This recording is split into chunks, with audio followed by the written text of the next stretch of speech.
ime, I kom edhe 2 djemë, por kur isha I vogël, e gjelëzoja shumë nënën time. Pse e gjelëzoja nënën time? Sepse donë të motrën tem shumë ma shumë se sa mu. Jo që mu së më ka dasht. Ashtu të duk ty? Ashtu mu duke mu edhe I bëj ke dhurata dhe e mbante si princesh motrën time. Por, kur më lindi mu vajza, e kuptova dashurinë e vërtet edhe atë që ka e bënd të nëna ime.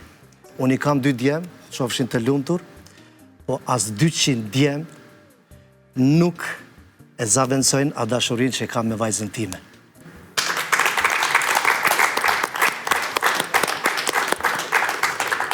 Vajza ime për mua, du më thënë, është dritë e shtëpis, edhe është qëtësimi shpirtit tim, edhe pse I ka 10 vjetë, ajo, du më thënë, me ndonë për mua, edhe më thret dikun 10 herë në telefon, kurse djem aq ma pak.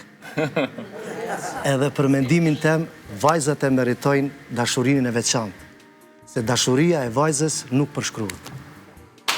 Faleminderit shumë. Nuk po t'i prishi këto fjallë. S'po komentoj më tutja, as pyetje s'po të bëj, dhe pjesa e fundit. Kjo pjesa e fundit ishte në Bazel, edhe ta shpytja është, a beson në mrekulli? Okej, a beson? Unë e besoj në mrekulli.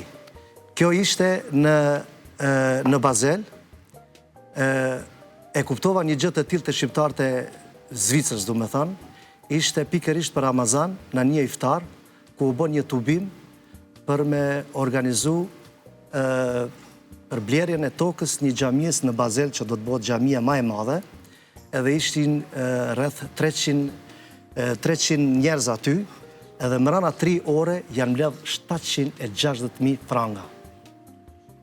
Okej.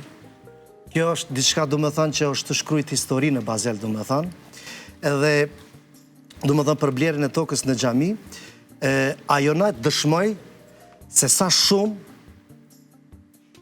bashkuar jemi, edhe sa shumë human jemi kur jemi bashkë.